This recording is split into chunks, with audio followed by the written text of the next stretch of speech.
Bom, bom dia a todos, bom dia, Matheus.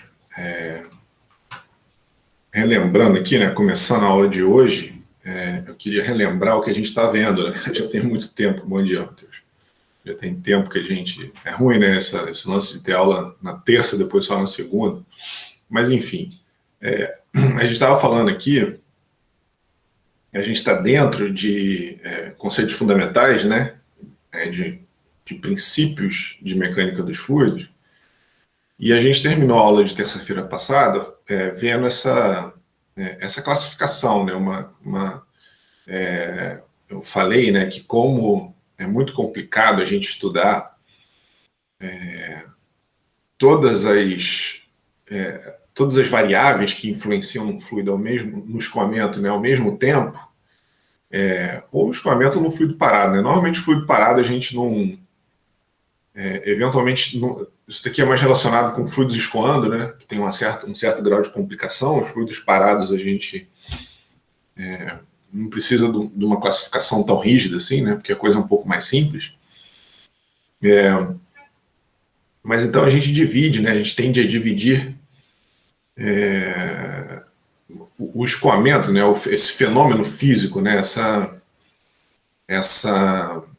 esse acontecimento físico em algumas caixinhas, vamos dizer assim, né, em alguns conceitos didáticos. Isso é feito em transferência de calor, isso é feito aqui em mecânica dos fluidos, em mecânica dos sólidos, né? A gente sempre tenta, na medida do possível, não complicar muitas coisas com muitos conceitos ao mesmo tempo, para vocês entenderem os conceitos fundamentais, pelo menos. Então, a gente estava falando dessa maneira de classificar. Então, a gente viu escoamento viscoso em vícido, camada limite, escoamento laminar e turbulento. Então, o número de Reynolds, que é uma grandeza que vai acompanhar vocês não só ao longo do curso, mas também ao longo da vida profissional de vocês. Transferência de calor, vocês vão voltar a ver isso aqui. Em vários momentos o número de Reynolds vai ser visto, tá? Enfim. Certo? Então eu fiz aqui uma relação entre forças inerciais e viscosas para justificar por que essa relação, esse grupo de parâmetros é uma relação entre forças inerciais e forças viscosas. E o experimento de Reynolds, né? A gente viu a aula passada, terminou a aula passada vendo essas coisas, alguns critérios de transição, né? Então, se a gente sabe que o Reynolds é uma relação entre força inercial e força viscosa, a gente tem que estabelecer um critério de transição. É claro que isso é um número que não é um número mágico na vida real, né? Existe uma transição do escoamento laminar para o turbulento, mas para efeitos práticos de estudo aqui, né, didático, a gente assume que, por exemplo, né, para um tubo de paredes rugosas, o Reynolds, ele abaixo de 2000 escoamento laminar, ou seja, ele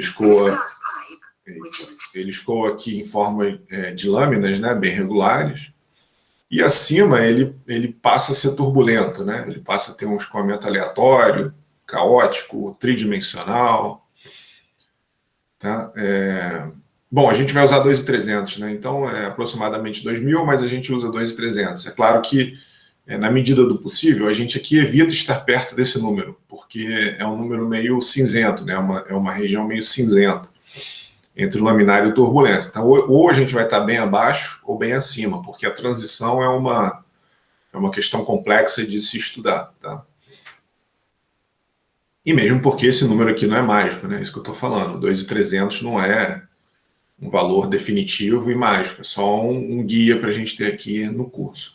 Se for escoamento entre placas planas e paralelas, né, se ao invés de escoamento se dá numa tubulação, então se tiver numa tubulação de paredes rugosas, né, o escoamento aqui na tubulação, a transição é no Reynolds igual a 2.300.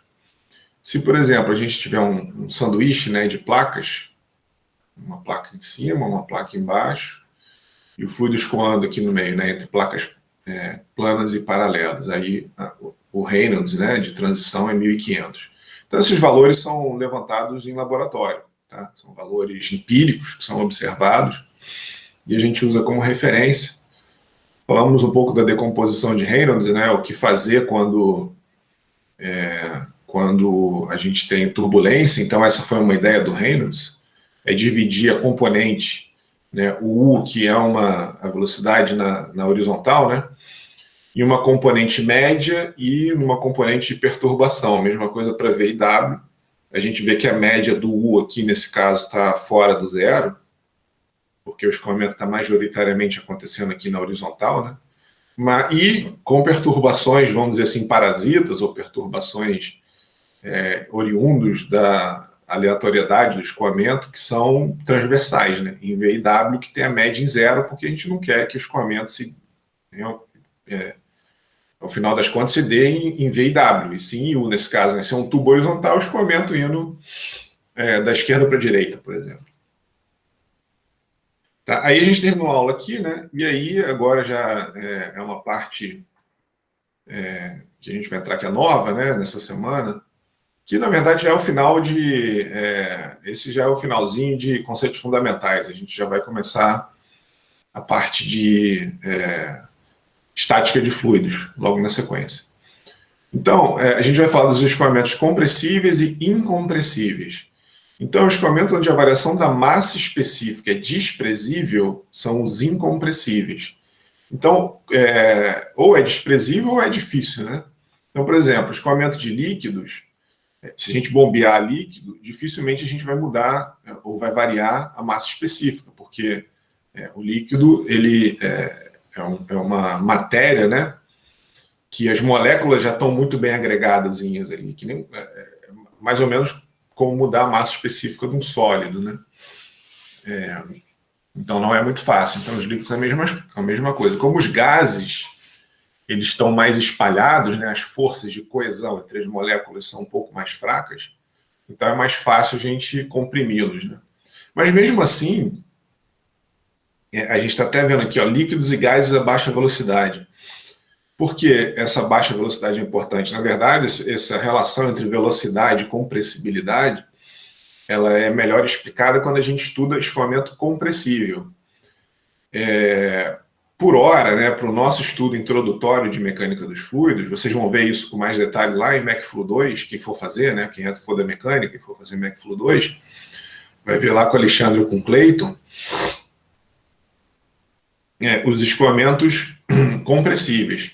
Para todos os efeitos, para a gente aqui no curso, né, basta a gente entender que o critério de incompressibilidade é dado pelo número de Mach, que é a relação entre a velocidade do escoamento sobre a velocidade do som naquele meio. Se isso for menor que 0,3, a gente tem o escoamento incompressível, né? Se essa relação aqui for menor que 0,3, a gente tem o escoamento incompressível. Se for maior que 0,3, a gente tem o escoamento compressível. Se for menor que 1, essa relação, a gente tem o escoamento subsônico. Se for maior que 1, a gente tem um supersônico. E para os escoamentos supersônicos, muitas das coisas que a gente estuda em MecFlu 1 não valem, né? As coisas se invertem um pouco. Então, lá em escoamento compressível em MecFlu 2, para quem for continuar o curso, né, quem precisar, vai ver isso lá com mais detalhe, tá? Inclusive, por que a velocidade é um critério de compressibilidade ou não, isso vai ser melhor explicado lá mais para frente, né? Tem uns conceitos que, ainda mais agora no começo de MecFlu 1, não tem muito como a gente compreender isso ainda, tá? Bom, então o Mach, né, o número de Mach, maior que 0,3, sistema de ar comprimido, a alta velocidade, né, escoamento em turbina a jato, então são escoamentos que a gente tem necessariamente o número de Mach maior que 0,3, e com isso a gente tem escoamentos compressíveis. Então aqui é um exemplozinho, ó, que é o seguinte, ó, isso vai ser demonstrado para vocês também, tá? Então, para gases ideais, e normalmente o ar, a gente consegue assumir que o ar é um gás ideal, né? Se vocês, quem já fez termodinâmica, se tiver visto lá aquela carta de compressibilidade, né, do fator de compressibilidade, vai ver que de forma geral o ar se comporta como um gás ideal, então isso é bom, né? A gente consegue usar as relações de gás ideal para o ar. E para um gás ideal, a velocidade do som no meio é dada pela raiz quadrada de K, que é a raiz entre o calor específico a pressão constante e o calor específico a volume constante, que é tabelado, né? Para o ar isso é tabelado. O R é a constante de gás do ar, que é 287, também é tabelado. Aqui eu não botei as unidades. O K não tem unidade, mas aqui o R teria unidade, eu não pus aqui, tinha que ter colocado. E a temperatura em Kelvin. Então, por que eu estou mostrando essa expressão aqui? Porque a velocidade do som a uma certa altura da atmosfera, vamos supor, onde a temperatura é 200 Kelvin, né? Se a gente fizer essa conta, a gente vai ver que a velocidade de propagação do som no ar é de 284 metros por segundo. Se a gente estiver no nível do mar, né, mais ou menos 300 Kelvin, né, que dá mais ou menos 20 e poucos graus Celsius, né, então a gente teria uma velocidade de propagação do som no ar de 347. Então um jato voando na mesma velocidade, tá vendo? 320 metros por segundo, ele estaria numa condição de escoamento supersônico, lá numa altura maior, e numa condição de escoamento subsônico numa altura menor. Eu não estou falando de compressibilidade aqui, né? O exemplo foi supersônico ou subsônico, mas também vale para a mesma... aqui definitivamente o escoamento, né, ao longo do jato e pelo motor é compressível, mas ele pode ser supersônico ou subsônico em função da altura que o jato está voando, tá? E eventualmente, não sei se ele conseguiria voar muito abaixo, né? Mas eu acho que talvez quando ele está decolando, ele esteja numa condição de escoamento compressível e depois, né, com a velocidade ainda bem baixa no nível do mar. Mas isso é uma condição muito rápida, né? Um jato ele vai voar de forma geral em condição supersônica, né? Tá? Então só um exemplo aí característico, tá? Beleza? Então sempre que a gente precisar saber, né, a gente tem um escoamento de algum fluido, pode ser até gás. Se essa relação é menor que 0,3, mesmo que seja gás, ele está numa condição de escoamento compressível. Isso é fácil, quer dizer, isso é conveniente, na verdade, né? Uma condição de escoamento compressível, as equações são bem, vamos dizer assim, são mais simplificadas do que a condição de escoamento incompressível. Então, por mais que você tenha gás numa linha, né, aqui está até um sistema de ar comprimido, como um Mach maior que 3, mas eu já trabalhei em sistema de ar comprimido que o Mach era menor que 0,3, e aí a gente conseguia, considerava, né, naquela linha ali específica, no trecho que a gente estava analisando, o escoamento compressível, tá, e não incompressível, porque era ar, mas numa velocidade relativamente baixa, certo? Então ele estava numa pressão, eventualmente acima da pressão atmosférica, mas para aquela condição de escoamento que ele estava, a massa específica não estava variando naquele trecho que a gente estava analisando, ou não variava, tá? Certo? Então, vamos dizer assim, naquele trecho, né, as leis que a gente conhece para escoamentos incompressíveis, desculpa, eram válidas, então a gente não tinha que se preocupar com isso. Então é sempre interessante fazer essa conta aqui, ó, né, do número de Mach. Se for menor que 0,3, só dividir a velocidade pela velocidade de propagação do som naquele meio que você está estudando, né? Se for menor que 0,3, você não se preocupa com fenômeno de compressibilidade, tá? A gente vai ver algumas equações ao longo do curso, onde a massa específica entra na equação, e a gente, de forma geral, vai estudar, né, ou sempre, desculpa, de forma geral não, né, sempre vai estudar escoamentos incompressíveis, mas se vocês tiverem que partir para escoamentos compressíveis, né, para os escoamentos compressíveis, aí vocês têm que fazer essa conta aqui para ver, na verdade, né, se vai ser ou não, tá? E os escoamentos internos e externos, né, uma coisa relativamente óbvia. Então, os externos eles são confinados, né, completamente delimitados por superfície sólida, e o externo, a gente vai ter o escoamento escoamento, né, sobre corpos imersos em um fluido ilimitado, tá? São corpos imersos em fluido ilimitado. E os dois podem ser laminar e turbulento, compressivo e incompressível, tá? Certo? Então, realmente já estava no finalzinho, né? Poderia até ter fechado essa parte aula passada, mas só para não ficar muito corrido, eu achei melhor terminar com calma hoje, né? E aí, sempre, como sempre, eu deixo as referências que eu usei para preparar essa aula, tá? Então, são os livros aí clássicos de McFlu. Então, texto, figura. Eu tirei muito do material desses livros aqui, tá bom? Beleza? Então, a gente terminou a parte de conceitos fundamentais. E aí, a gente vai começar hoje a parte de... agora, né? A parte de estática de fluidos. Alguém tem alguma pergunta aí dessa parte? Alguma dúvida?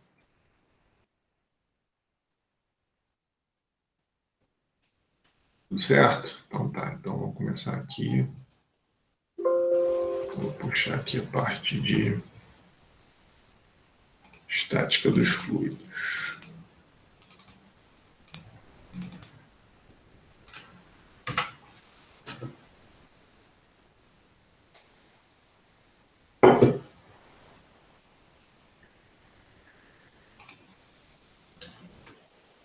Bom, aqui está um resuminho, né, do que a gente vai ver nessa parte. A gente não vai terminar hoje, talvez nem amanhã, não sei. Vamos ver como é que vai ser o desenvolvimento. A rigor, eu terminaria amanhã. Vamos ver se dá tempo de terminar essa parte hoje e amanhã, tá?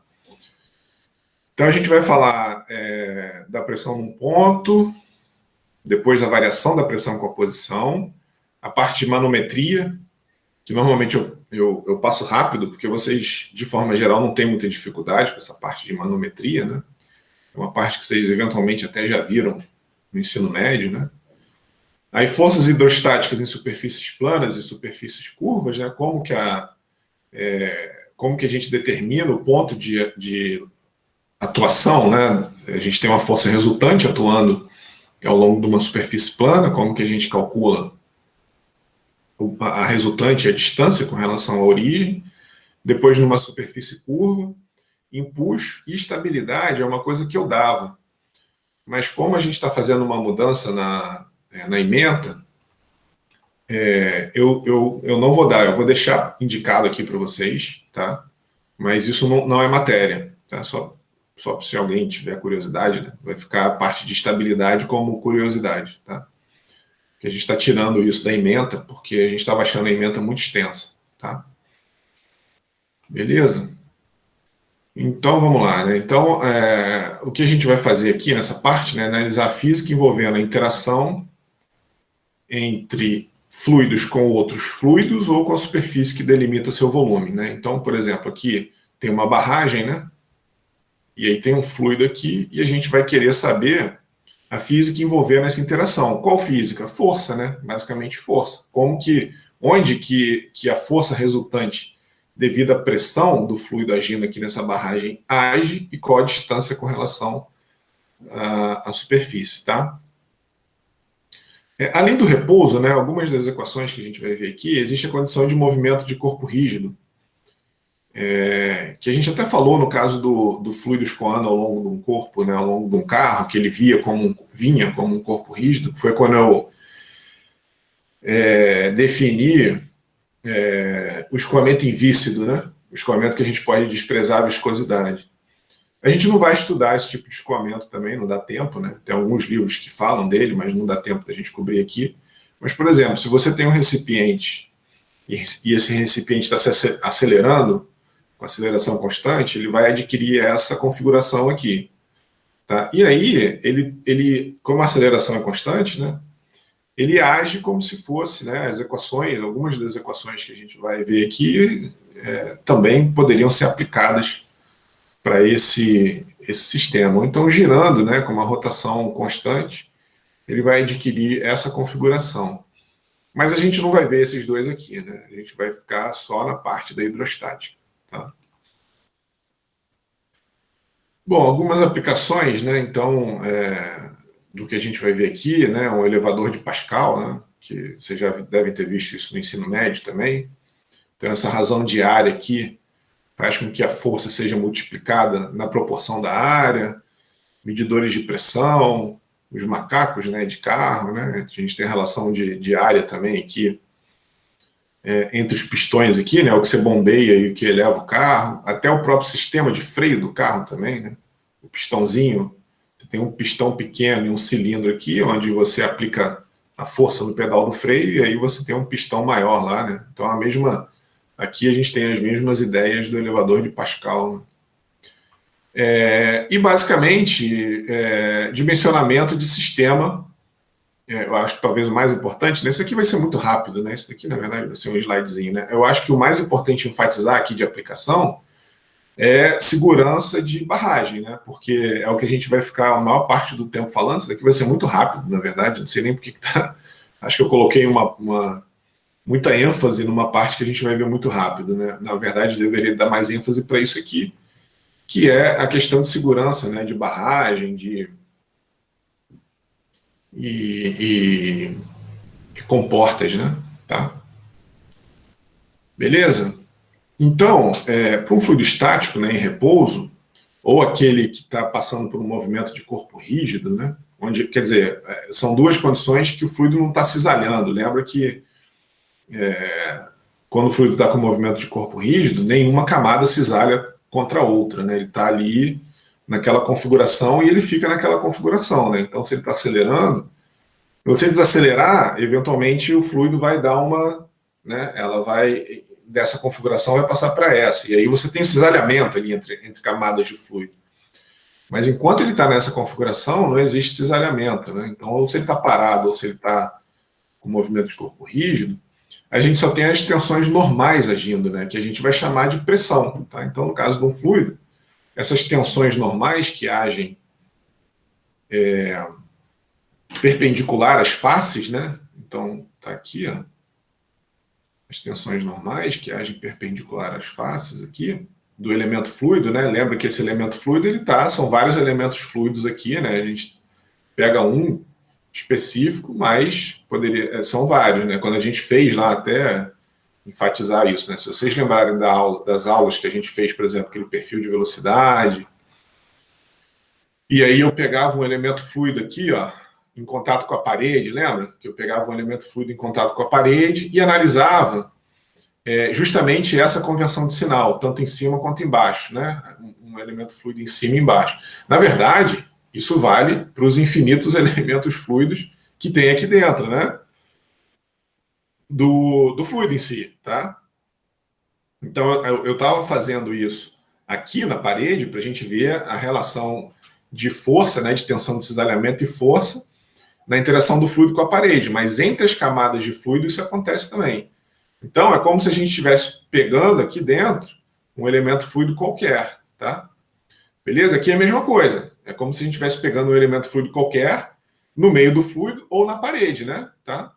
Então, quando a gente está na parede, a gente estuda, por exemplo, aqui, né? Se a gente estivesse pegando um elemento fluido aqui, né? Pertinho da parede do copo, a gente ia ver aparecendo um sigma xx ali, né? E se a gente mantivesse esse sistema de coordenadas, que o fluido está exercendo na parede, tá? Um sigma xx aqui. Mas a gente tem um sigma xx para a direita aqui, ó, que está agindo, né, no contato, né, com um elemento fluido que está do lado direito dele ali, tá? E para baixo, para cima, tá? Então isso daqui, nessas interações ali que acontecem, né, esses são os elementos fluidos com seus vizinhos, né, ou então com as paredes sólidas, tá? E aí, para o fluido parado, eu vou falar e enfatizar isso ao longo dessa parte de hidrostática, né? A gente não tem esses termos de tensão de cisalhamento. Até pelo senso comum, né? Até intuitivo, né? A gente nunca espera que, se a gente colocar o fluido parado, que ele vá cisalhar, que vai aparecer, né? Que vai surgir qualquer tipo de força que tenda a cisalhar as paredes. A única tendência realmente é exercer pressão, né, no sentido paralelo ali, né, e normal e para fora ali, né, do sólido que ele está em contato, tá? A gente nunca espera, nunca vai esperar um cisalhamento, né? Se você tem um fluido parado, você não espera que o sólido em contato cisale, você só espera que ele tenha pressão sendo exercida. Então, por isso que a única pressão, né, que aparece, né, é normal e que a gente vai chamar de, quer dizer, o único termo de tensão que aparece São tensões normais e que a gente vai chamar de pressão, tá? Certo? Então, aí, como consequência vamos dizer assim, dessa observação intuitiva que a gente teve, né? A gente observa que a pressão agindo na área de uma superfície imersa em um fluido em repouso dá origem a forças hidrostáticas, tá? Certo? E fisicamente, essa força se desenvolve pela colisão de moléculas de fluido contra a superfície sólida. Tá? Então, fisicamente, por que a pressão é exercida, né, na superfície sólida? São moléculas de fluido que ao se mover, encontra ali ela está se movendo em todas as direções, né? Mas ali, eventualmente, ela vai colidir com a parede. E aí as pressões, elas, como a gente falou anteriormente, né, não tem sentido delas se cisalharem, né, elas vão ser sempre normais, né, certo? Então a pressão é sempre normal à superfície. Então aí vem a pergunta, porque eu acabei de falar, né, o fluido parado pode cisalhar? Claro que não, né? Se você tiver um fluido aqui em cima, tiver uma restrição aqui, por exemplo, um fluido aqui, você nunca vai esperar que uma força de cisalhamento seja exercida em qualquer uma das áreas ali, né? É até contraintuitivo a gente pensar nisso, tá? Beleza? Bom, a pressão, né, como a gente já sabe, né, a força exercida, né, a força normal exercida por um fluido por unidade de área, então Newton por metro quadrado, no SI, né? Isso aqui no SI, tá? Então, somente em fluidos, né? Isso não é um conceito que se aplica a sólidos, né? Então, Pascal, então, Newton por metro quadrado, famoso Pascal no SI, tá? A gente vai ver outras unidades de pressão. E aí eu faço uma contraposição com sólido aqui, tá? A questão é que essa unidade Pascal, ela é muito pequena, né, para as grandezas que aparecem na vida real. Então, olha só, se a gente fosse querer trabalhar com Pascal para medir a pressão de um pneu, aqui de novo, né, eu já comentei isso, vou repetir. Ó, a vírgula aqui é porque esse slide está em inglês, então eu mantenho, sempre que está em inglês eu mantenho a vírgula como separador de milhar e o ponto como separador de decimal, tá? Então, a pressão de um pneu, se a gente tivesse um slide em português, seria o contrário, né? Seria 227.527 Pascal, né? É a pressão, você chega lá chega no posto de gasolina, pô, bota 227 mil aí de pressão. Normalmente a gente usa o PSI, né, que tem são grandezas menores, né? Aí você fala 33, 30, que é o PSI, né? Pound per square inch, a gente vai ver mais para frente. Mas em Pascal, então aqui, ó, quanto que é a pressão atmosférica em Pascal? 101.325 Pascal. Um compressor industrial, 1 milhão de Pascal. Então, por isso que normalmente vocês veem nas tabelas, por exemplo, pressão atmosférica, essas coisas, quando vocês olharem lá nas tabelas termodinâmicas, quem não fez ainda, né? Vocês vão ver que está em quilopascal ou megapascal às vezes, porque normalmente as aplicações industriais em Pascal, né, elas têm uma magnitude muito grande. Então, claro, 1 quilopascal 10 a terceira Pascal, né? E o megapascal 10 a sexta. Então, normalmente eu está em quilopascal ou megapascal, tá? Outras unidades de pressão, né? O bar, atmosfera padrão, quilograma-força por centímetro quadrado. Então, ó, um bar tem 10 a quinta Pascal, 0,1 megapascal ou 100 quilopascal, né? Tá? Então, bar é uma unidade usada em algumas aplicações. Uma atmosfera, também atmosfera padrão, né? 101.325 Pascal ou 101, opa, aqui eu destruí minha... Ah, não, tá certo, tá certo. Aqui é o ponto porque é quilopascal aqui, né? Só que o K ficou maiúsculo aqui, né? Então, 101,325 em português, né? Mas como está em inglês, é o ponto separador de decimal aqui, tá? Então, 101,325 quilopascal, 1,0135325 bar, tá? Aqui, ó, quilograma-força por centímetro quadrado, é outra unidade também, né? Lembra que 1 quilograma-força é o peso de 1 quilo no nível do mar, né? Ou na atmosfera padrão, né? Então, por isso que aqui, quando a gente converte quilograma-força para Newton por centímetro quadrado, né, de quilograma-força para Newton é 9,807. Então, a relação de Newton para quilograma-força é o 9,807, né, assumindo 9,807 como atmosfera de referência, né. Quando a gente passa de centímetro quadrado para metro quadrado, vezes 10 a quarta, né, aí aqui centímetro quadrado para metro quadrado, então 1 quilograma-força por centímetro quadrado tem 9,807 vezes 10 a quarta Pascal. Tá? E aí, por que se usa essa unidade, quilograma-força por centímetro quadrado? Porque ele tem aproximadamente 1 bar, que tem aproximadamente 1 atmosfera. Tá? Então, aí fica uma relação quase 1 para 1. Né? Se você tiver que converter de bar a atmosfera entre eles aqui, né, é praticamente 1. Tá? Aí tem a unidade de pressão no sistema inglês, que é um sistema muito complexo, né? Então, no sistema inglês, a pressão, a unidade de pressão é libra-força por polegada quadrada, que é o famoso PSI, né? Pound square, né? Libra-força quadrada, né? Que é pound square. Desculpa, falei besteira, é pound, né? O P de pound, e o SI é square inch. Tá? Então, pound, aí vem o P, square inch. Porque é libra-força por polegada quadrada. Só que se vocês se lembrarem, polegada não é unidade de comprimento lá nas unidades inglesas, é o pé, né? E um pé tem 12 polegadas. Então, se você quiser, normalmente trabalhando no sistema inglês, a gente chega em pé e aí tem que converter para polegada para calcular a pressão em PSI, né? Uma coisa meio...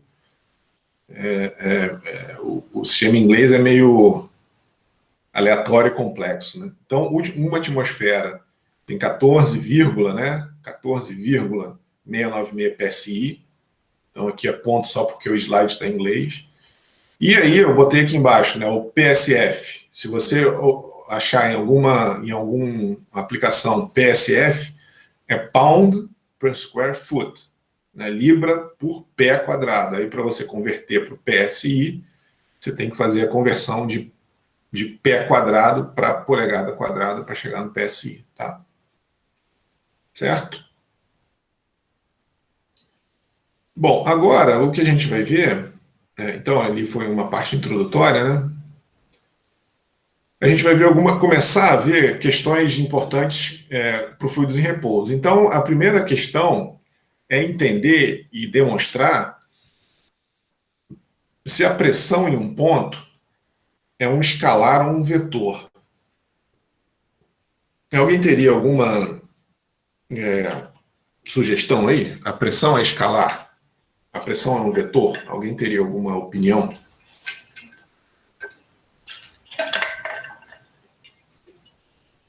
O que é o escalar e o que é um vetor, né? O que significa dizer isso?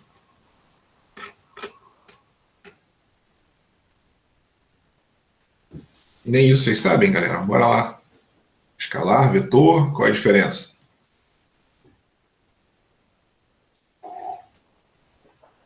Bom, o vetor precisa de direção e magnitude. Vetor, no caso, tem o módulo, a direção e o sentido. Isso. Então, a pressão... Eu acho que a pressão seria um vetor.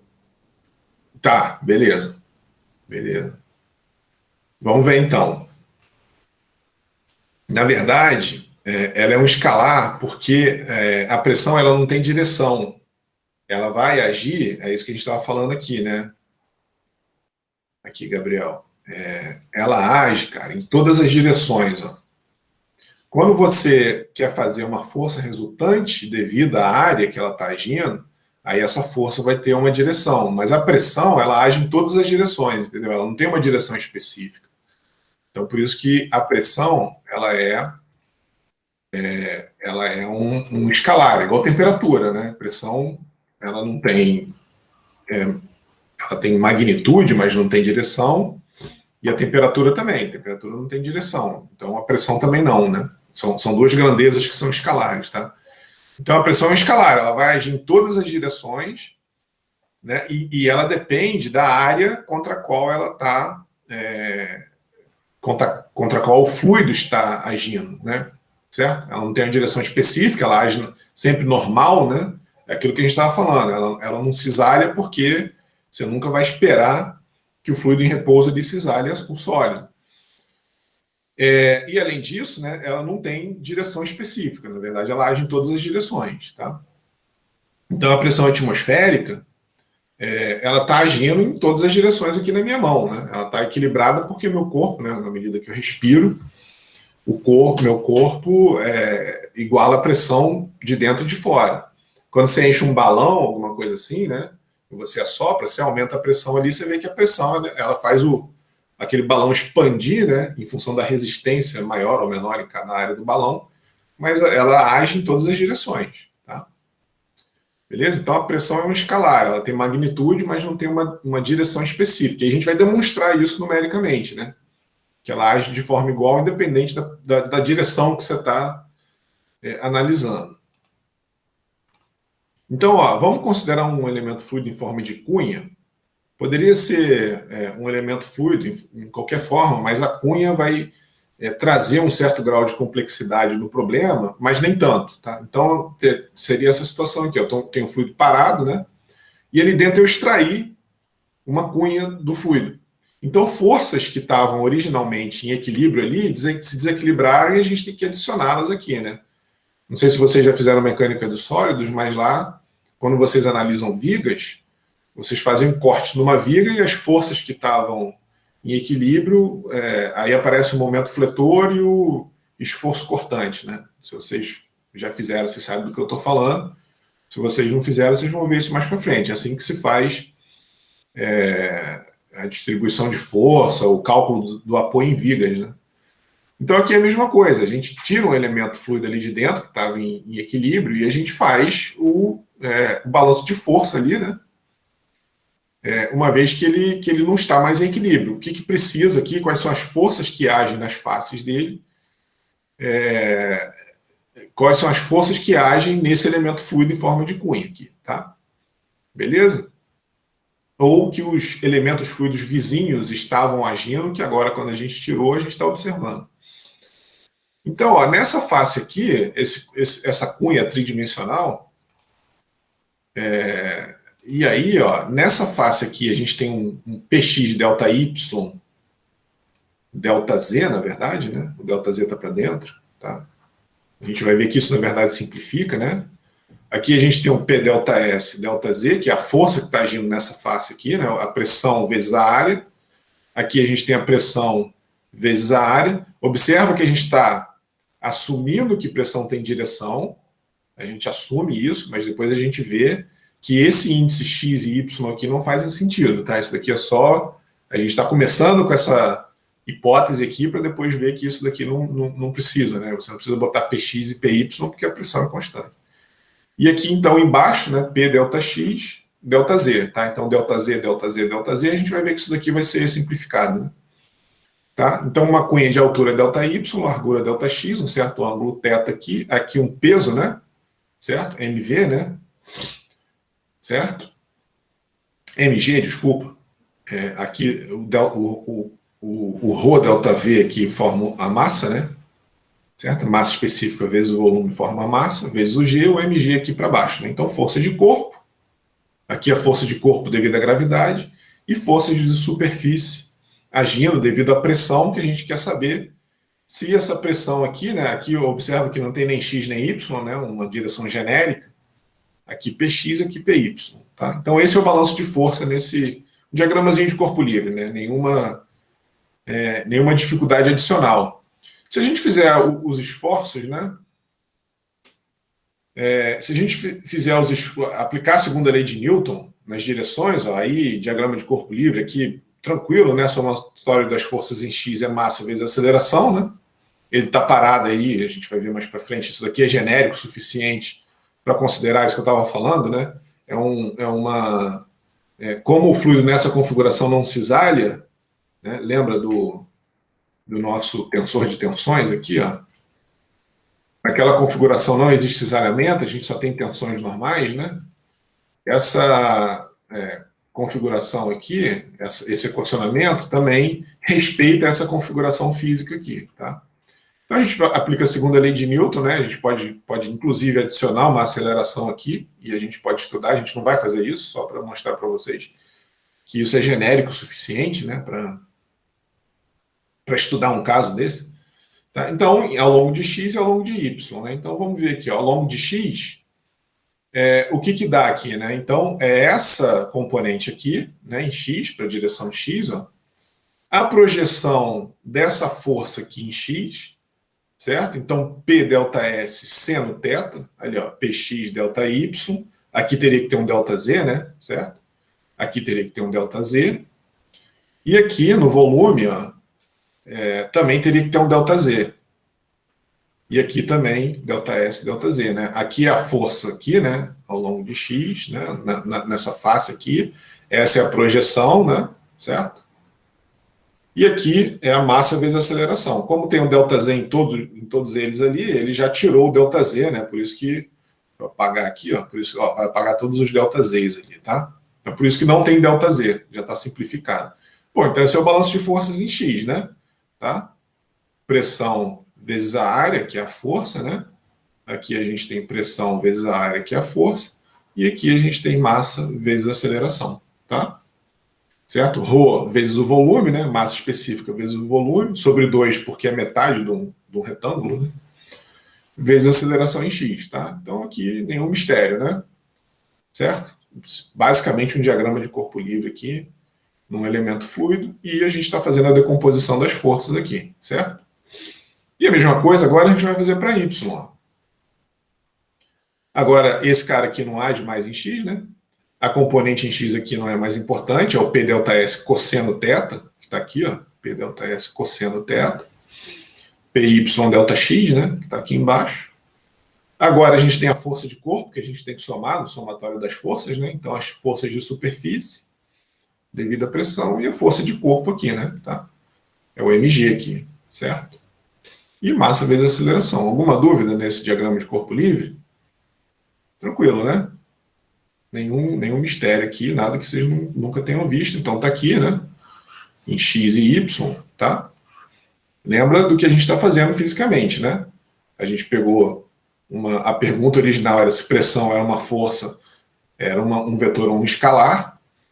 A gente falou que é um escalar e a gente está provando isso, né? A gente está provando aqui que a força de fato é a pressão, desculpa. Força é um vetor, né? Pressão é um escalar, tá? Ela age em todas as direções. A gente partiu da premissa que existe uma componente x e y, mas a gente vai ver que independente dessa θ aqui, essas pressões são iguais e aí ele vai ser um escalar, tá? Beleza? Aí uma jogada trigonométrica aqui, né? O ΔS seno θ, né? Se a gente pegar o θ aqui, é o θ aqui, é o θ aqui, né? O mesmo ângulo, né? Certo? Então, se eu pegar o ΔS seno θ, eu tenho ΔY aqui, ó. Tá? Se eu pegar todo esse ΔS seno θ, eu tenho ΔY aqui, né? Beleza?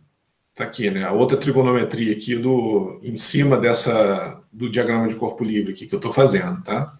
E a mesma coisa para o ΔX. Ó. Se eu pegar todo o ΔS cosseno θ, eu tenho ΔX. Tá? Por que é importante reconhecer isso? Porque a gente vai poder cortar ele aqui, ó. Né? Agora o ΔY não vai embora. Opa, desculpa, embaixo é o ΔX, fiquei besteira aqui, peraí. Certo? Em cima é o ΔY, né? Embaixo é o ΔX, tá? Beleza? Olha lá, cortou. Simplificou, tá? Ficamos com essa relação aí, ó. Esse é o balanço de força que a gente está fazendo nesse elemento fluido parado, nessa cunha aqui, tá? Ok? Só que é o seguinte, ó. Num ponto, o ΔX tende a zero e o ΔY tende a zero. Observa que esse formato de cunha aqui é um ponto pequenininho que a gente está analisando. Então, esse ponto é muito pequenininho, né? O ΔX aqui vai ficando cada vez menor e o ΔY cada vez menor. Então, olha o que sobrou. Ó. Px igual a P e Py igual a P. Tá? Então, como o θ foi arbitrário, o θ foi embora, independente, né? certo? A gente conseguiu eliminar o θ. E aí, como ele foi arbitrário, a pressão ela não tem direção. Então, a pressão em x é P, a pressão em y é P, em qualquer direção θ vai ser P. Tá? Então, sempre que a gente tem um fluido em repouso, né, quando a tensão de cesariamento é zero, a magnitude da pressão num ponto é sempre a mesma, independente da direção. Essa é a lei de Pascal, tá? Conhecida como lei de Pascal. Então, a pressão ela se transmite ao longo do fluido. Né? Se você pressurizar de um lado, a pressão vai ser transmitida por todo o fluido. Tá? E o mesmo vale para fluidos em movimento de corpo rígido. Observa que a gente não zerou a aceleração, a gente zerou o ΔX. Então, para fluidos assim, ó, nessa configuração, isso também vale. Cadê? Tá? Se você está acelerando um fluido com aceleração constante, ele vai adquirir, você está dentro do carro, né? Você acelera, você mantém sua mão parada, o nível, com aceleração constante, né? O nível vai ficar dessa forma aqui, e aí, nesse caso, a pressão também é constante. Tá? Ela é transmitida, a pressão ela não é constante, mas ela age em todas as direções. Tá? Certo? Então, beleza. Então, P não é um vetor, né? Não tem direção específica, porque a gente viu que Px igual a P igual a Py, age de forma igual em todas as direções.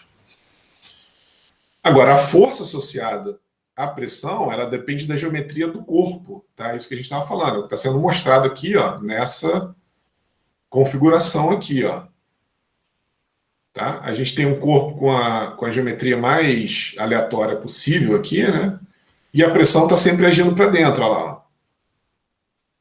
Onde age, o que a gente está vendo aqui é a pressão agindo, né? Se a gente quiser a força, a gente tem que pegar, ela depende da normal unitária, né? A força vai depender da normal unitária, porque a pressão está sempre agindo para dentro e vai depender da geometria do corpo, e a força que está associada a essa pressão é que vai ter direção em sentido e magnitude. Né? Tá? Mas a pressão age em todas as direções, certo?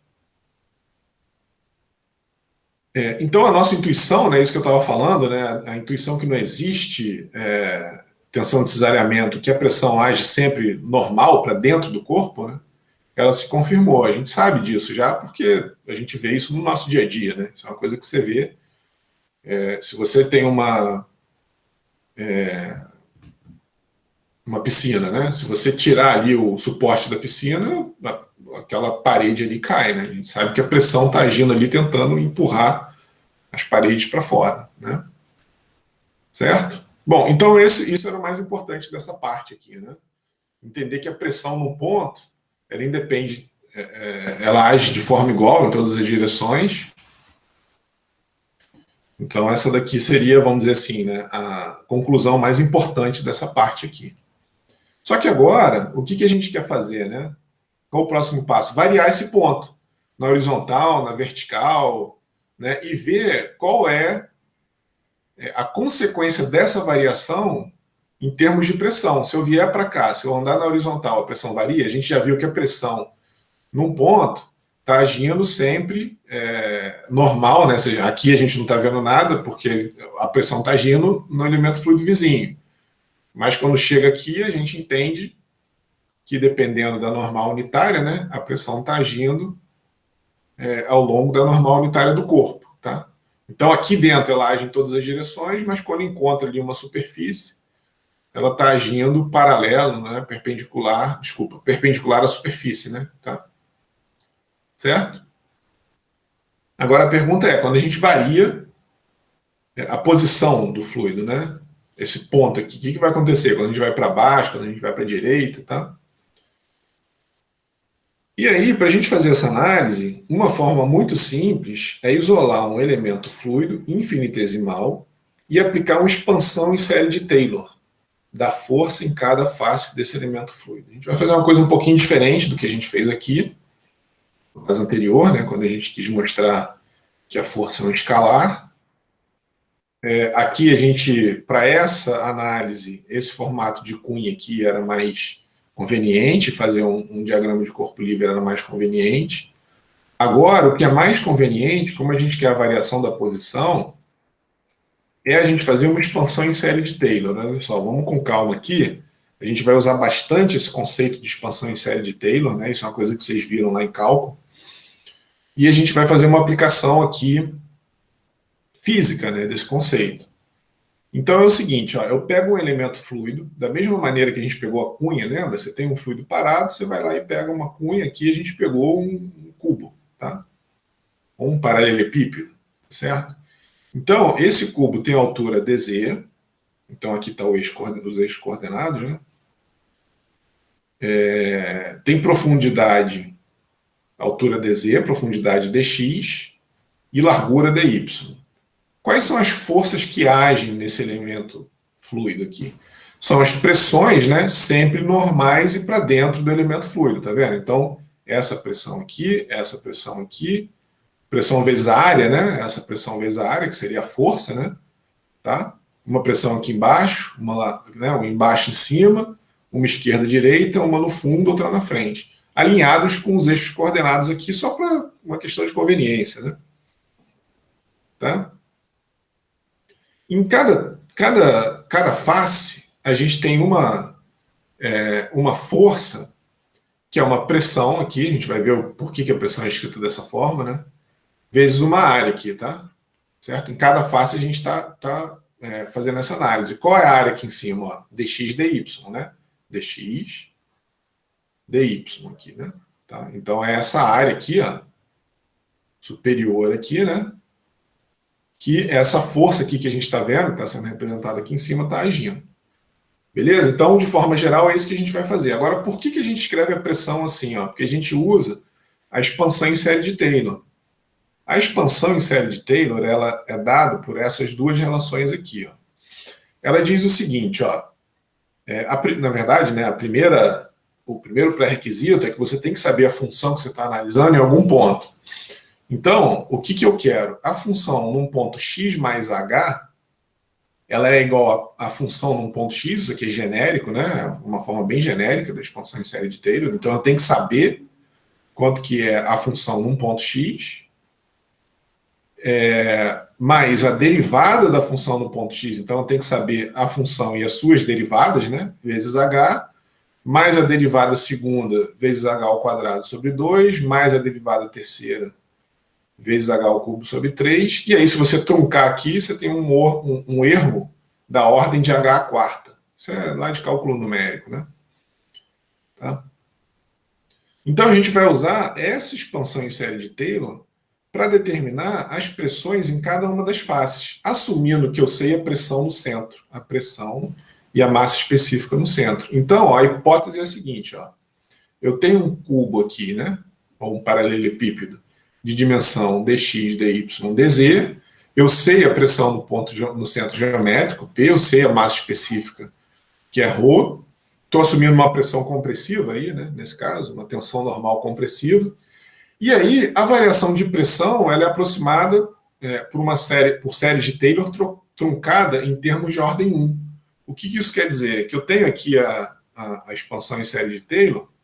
Aqui nesse caso, né, que eu mostrei aqui, a gente truncou aqui em termos de ordem 3, eu vou ter então um erro de ordem h à quarta, mas a gente vai truncar aqui, ó. Por que a gente vai fazer isso? Aqui está só uma justificativa, ó. Digamos que eu tenho um dx sobre 2 de 1 milímetro, né? Um dx bem pequenininho. Quando eu faço esse, tá vendo? É o h, né? Esse é o h aqui. O h ao quadrado sobre 2 vai dar 10 a menos 6. Então, a gente tem um fator de 1000, certo? Quando a gente começa a andar aqui para esses outros termos, a gente vai diminuindo de 1000. Então, realmente, essa ordem de grandeza aqui, né, desses termos aqui para a direita, que são as derivadas terceira, derivada segunda, derivada terceira, eles começam a ficar muito pequenos, não adicionando muita imprecisão no na nossa análise aqui. Então, quanto menor o dx, melhor essa hipótese de desprezar termo de ordem superior. Então, a gente vai trabalhar com expansão em série de Taylor, com esses termos aqui, né? certo? Então, eu quero saber a pressão no ponto X mais H. O que é o X mais H? Seriam as faces do meu paralelepípedo aqui, né? Certo? Esse aqui seria o H. Aqui seria o H, tá certo? Aqui o H, né? Beleza? Então, eu tenho que saber, para eu saber quanto que é a pressão aqui em cima, por exemplo, eu tenho que saber quanto que é a função no centro, que eu estou dizendo que eu sei, que ó, P, mais a derivada da função com relação a Z, certo? O F' de X está aqui, ó, o F' é esse termo aqui, e o H, que é o dz sobre 2. Por quê? O H aqui ó, é o dz sobre 2. Deixa eu apagar tudo aqui. Ó, aqui eu sei a pressão P no centro, né? Isso é a hipótese. Eu quero saber a pressão P nessa face. Essa face está distante H sobre 2 do centro. Desculpa, dz sobre 2 do centro, né? Que eu tenho dz, é tudo isso. Dz sobre 2 é essa distância aqui. Então, eu tenho que saber, né? Isso daqui, na verdade, então, né, vai ser o nosso f de x mais h, que é igual, né, a pressão em z igual a zero, né, mais dz sobre 2, certo? O zero eu estou considerando zero ali no centro, tá? Então, pressão em dz sobre 2 é a pressão ali em zero, que eu estou assumindo aqui um sistema de coordenada que o centro é ali no meio, né? Tá? Certo? Então, seria o F de x, que é a pressão ali no meio, ó, mais dPdz, que é o F' de x, mais o h, que é justamente essa distância dz sobre 2. Então, por isso que está aqui, ó, meio de dz. Tá? Vezes a área. Beleza? Isso é feito para todas as outras áreas ali, tá? Todas as outras faces do cubo. Então eu tenho, né? E aqui a força de corpo, né? Aqui, ó. É a massa específica vezes o volume, fornecendo a massa do corpo. Tá? E aqui o G, né? Então aqui eu tenho mg. Certo? Então tenho. Na verdade, isso daqui, né? A gente vai fazer da mesma forma que a gente fez anteriormente, né? Um diagrama de corpo livre. Mas o que a gente está fazendo aqui é para cada expansão em série de Taylor, né? Assumindo que a gente. Porque poderia ter sido feito da outra forma? Poderia, mas de repente ficaria mais difícil e não seria tão direto quanto vai ser essa estratégia aqui. Tá certo? Entenderam a ideia aqui do que a gente está fazendo?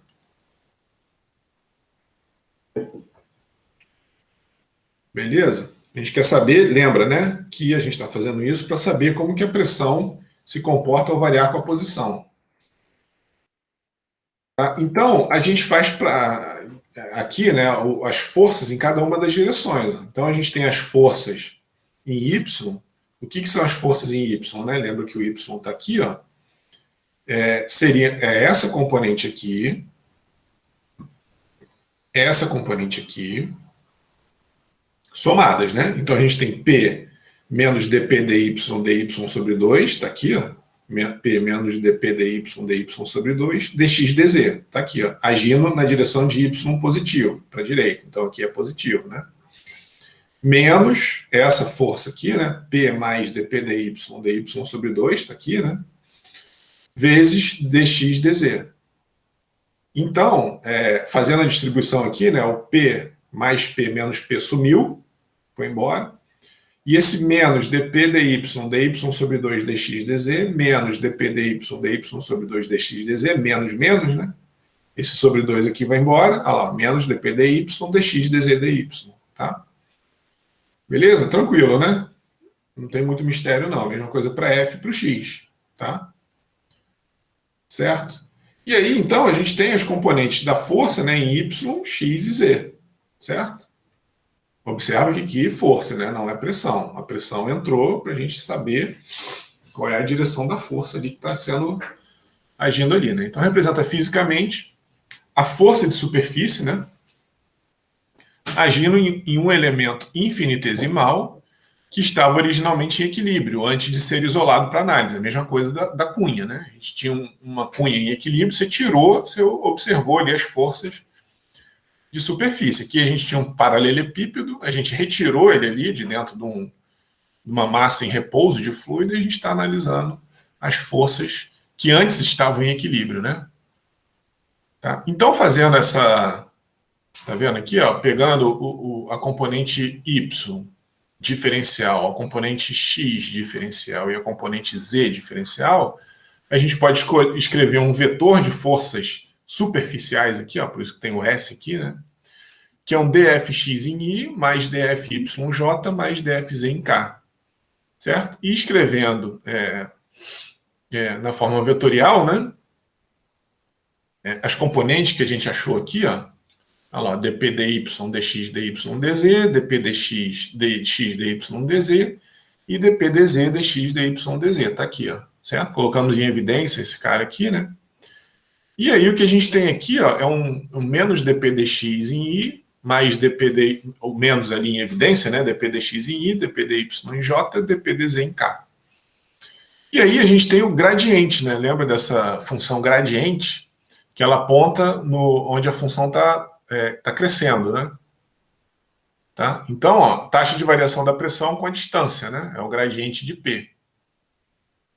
E o que é importante observar aqui, ó, que a magnitude ela não é levada em conta na força líquida de pressão. De forma geral, a gente sempre vai estar muito mais interessado em variações de pressão do que na pressão, né, na magnitude da pressão em si. Tá? Basicamente, isso aqui é o que vai acontecer de forma geral, né? A gente quer muito mais saber variações do que magnitude de pressão. Bom, aí a gente aplica a segunda lei de Newton para esse elemento fluido aí. Então, somatório das forças é igual a massa vezes a aceleração, né? Aí aqui a gente está diferencial, por isso que fez diferencial dos dois lados. Só que a força, o somatório das forças engloba a força de superfície e de corpo. A gente só viu a força de superfície até agora, né? E a força de corpo vai ser só a gravitacional, a gente vai desprezar a eletromagnética, nuclear e tudo mais, né? Então, um elemento diferencial de força de corpo, né, no elemento diferencial de fluido dx, dy, dz, a gente tem a massa específica, vezes um elementozinho dv aqui, né? Certo? Então, a gente tem um dm aqui, ó. A gente tem um dm vezes g, vezes a aceleração local da gravidade, tá? Aí a gente soma, né? Somatório das forças, superfície de corpo, tá aqui, ó, força de superfície pela pressão, força de corpo, aceleração da gravidade, certo? E essa relação aqui da massa vezes a aceleração. E aí, simplificando, ó, esses termos vão embora. A gente ficou com gradiente de P, né? A força líquida de pressão por unidade de volume em um ponto, mais a força de corpo por unidade de volume em um ponto, igual a massa vezes a aceleração. Então, isso vale para um copo parado de fluido, né? Quando a gente está com fluido, se a gente quiser saber como que a pressão varia com a posição, vertical, horizontal, inclinado, ou para um corpo dessa forma aqui, né? Se movendo com velocidade, né? Se comportando como um corpo rígido, tá? Certo? Só que a gente aqui vai se interessar mais para fluidos em repouso, tá? Beleza? Ó, se o Z for vertical, né? Se a gente tiver aqui com um sistema de coordenada que o Z está na vertical, tá? Então a gente tem o X e o Y aqui, né? Opa, é o X e o Y. Então o X e Y não no Z. Tá? Errado, peraí. Certo? Caneta. X, Y, né? Porque o X e o Y. Certo? Então, se o Z for vertical, ó, se o Z for vertical, o G, ele na verdade, né, o vetor da aceleração local da gravidade é menos G na direção K, né, para baixo, né? Aceleração local da gravidade para baixo, tá? Se for vertical para cima, né? Positivo para cima, tá? Que vertical ele poderia ser positivo para baixo, né? Vertical, positivo para cima. O G vai ser menos GK. E aí, se a gente substituir aqui, né, na nossa expressão, ó, a gente fica aqui menos o gradiente da pressão, menos gama K, porque é gama, né? Eu estou juntando o ρ com G, né? Lembra que o gama, por definição, é massa específica vezes a aceleração local da gravidade. Menos gama em K, né, na direção K, que eu já estou, pela minha hipótese aqui, ó, igual a massa específica vezes a aceleração. Ó, fluido em repouso, que é o que a gente vai considerar normalmente, né? A gente fica com essa relação aqui. Força de superfície, força de corpo, igual a zero, fluido em repouso. Então, na horizontal, né, a gente não tem componente da aceleração local da gravidade na horizontal, né? Certo? O dp dx, então a gente vê com esse cara vai embora, né, na horizontal. dp dx igual a dp dy igual a zero. Então não existe variação da força de pressão quando você anda na vertical. Tá? E quando a gente anda, na horizontal, né? Quando a gente anda na horizontal. Quando a gente anda na vertical, o que a gente tem é que o dp dz é igual a menos gama. Certo? Ou dp é negativo se z for positivo, ou a pressão diminui à medida que subimos, ou vice-versa. Né? Então a gente tem uma pressão maior à medida, né? Vamos integrar isso daqui que fica mais fácil de ver. Né? Então, integrando dos dois lados aqui, né? Se eu integro aqui, certo? Passo o dz para o lado de lá, né? Então, integral de P1 a P2 dp igual a menos gama, integral de Z1 a Z2 dz. Aí eu troco aqui o menos com a ordem da integral, né?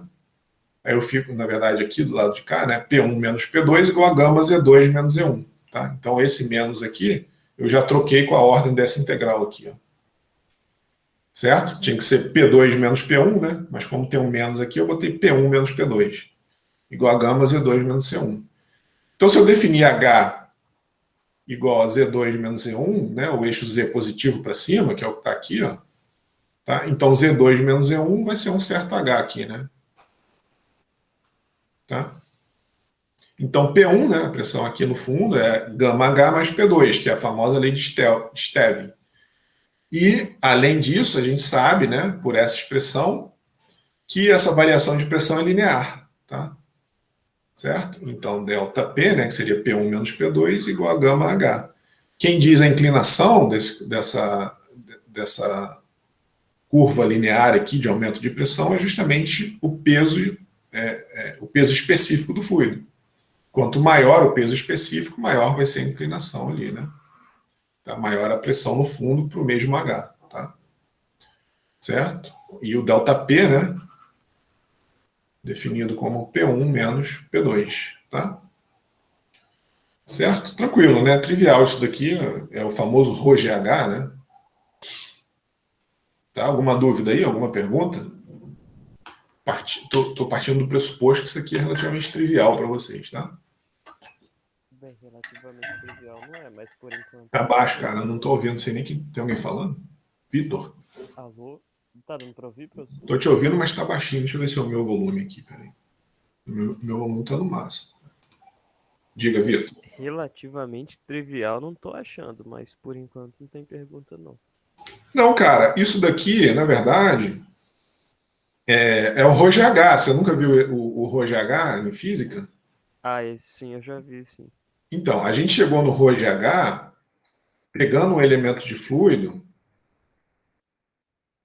diferencial e aplicando um balanço de força nele aqui. E essa questão da pressão, quer dizer, a gente poderia ter feito muitas coisas aqui, né? Ao invés de ter feito a expansão em série de Taylor, a gente aqui poderia ter feito muitas coisas, mas essa é a maneira que você viu que o que a gente está fazendo aqui é força vezes a área em cada uma das direções, né? Força vezes a área em cada uma das direções. E a gente, na verdade, nem precisaria ter falado disso aqui, né? Da massa vezes a aceleração, porque a gente vai considerar o fluido em repouso, mas isso aqui acabou sendo uma volta, né? A gente já poderia ter pegado aqui todas as forças, ó. Todas as forças de superfície de corpo e e já ter aplicado direto aqui, assumindo que o fluido está em repouso. Então você tem a força de superfície, que é só dado pela pressão, aqui não tem outro motivo, não tem origem de outra força. O panorama é esse, tá? Estou dando mais ou menos o panorama do que a gente está fazendo, né? Não tem outra força aqui, só tem uma força devido à pressão, uma força de superfície devido à pressão. Não tem atrito, né? O fluido está parado. Se ele estivesse se movendo, a gente ia ter um cisalhamento ali, mas como ele está parado, a única força de superfície é pela pressão agindo numa certa área de um elemento fluido. A gente pegou um elemento fluido, isolou, fez as forças que estão agindo nele, né? Tá? Analisou as forças que estão agindo nele e somou em x e yz. Fez um balanço de força em x e yz numa certa distância, né? Porque se a gente está querendo agora saber como a pressão varia com a distância, a gente tem que pegar um elemento fluido e analisar tanto numa face quanto na outra. Para daí a gente estender isso. Observa que no final a gente integrou, né? Observa que a gente fez para um elementozinho infinitesimal e depois integrou. Aqui, ó. Aí a gente veio e integrou, certo? Entre P2 e P1 e entre Z2 e Z1. Aqui a gente também integrou, na verdade, né?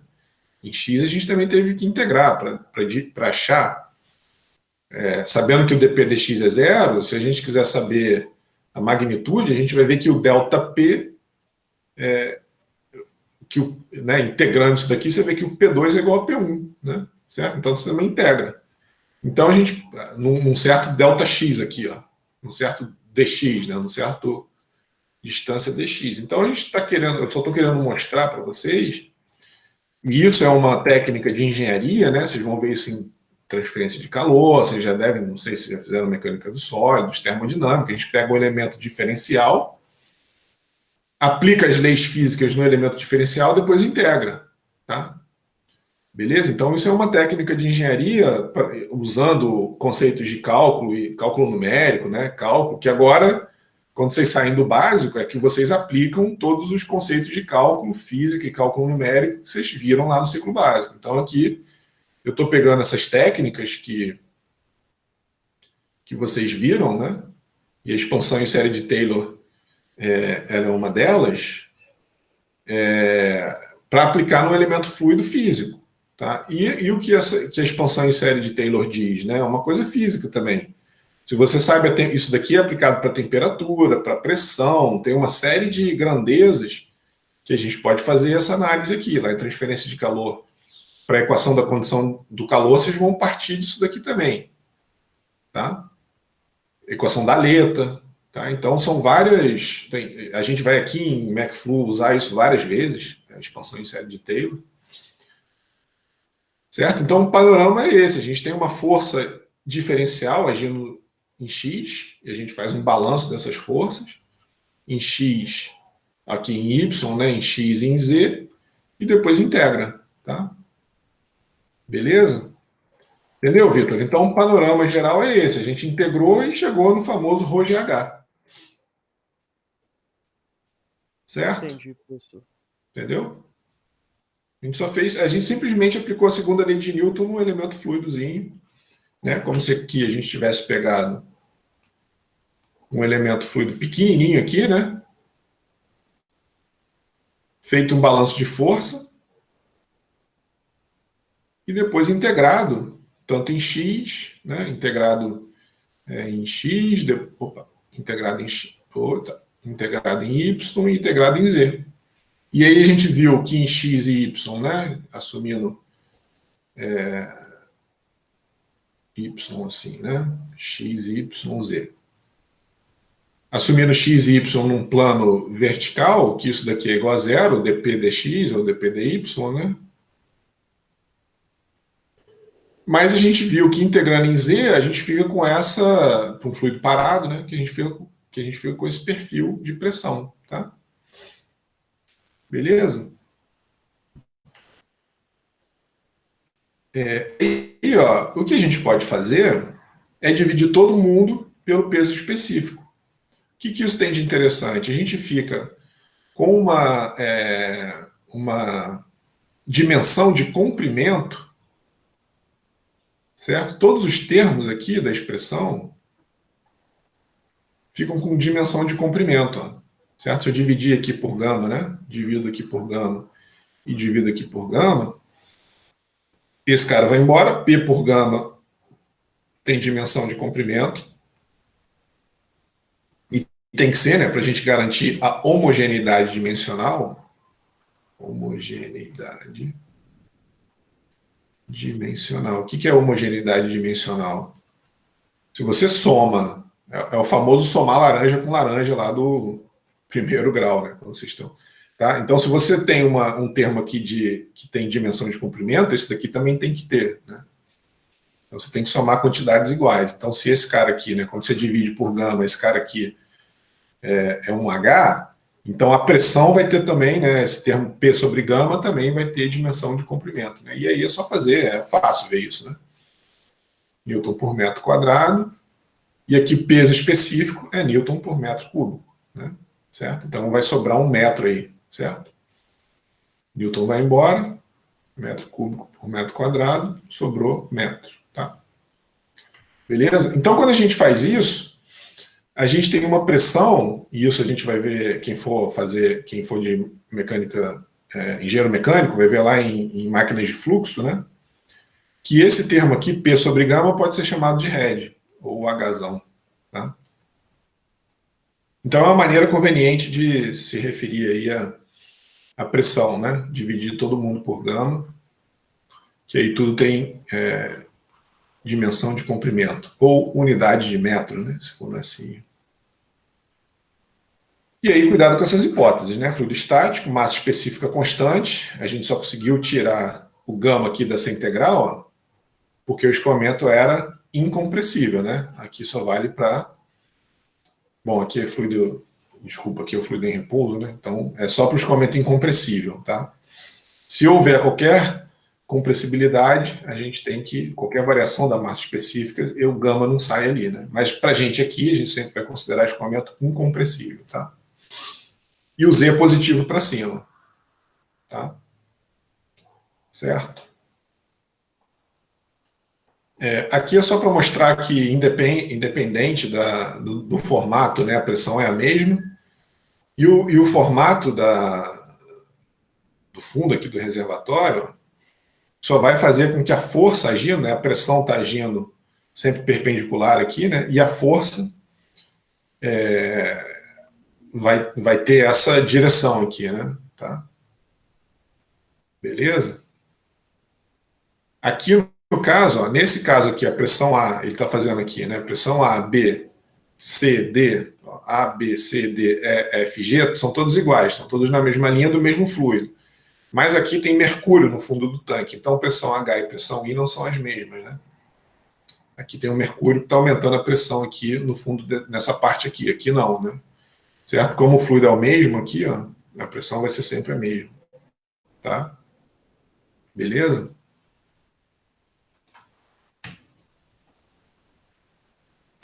Bom, 9h17 a gente até passou um pouquinho, né? Alguém quer fazer alguma outra pergunta, alguma outra consideração aí dessa parte?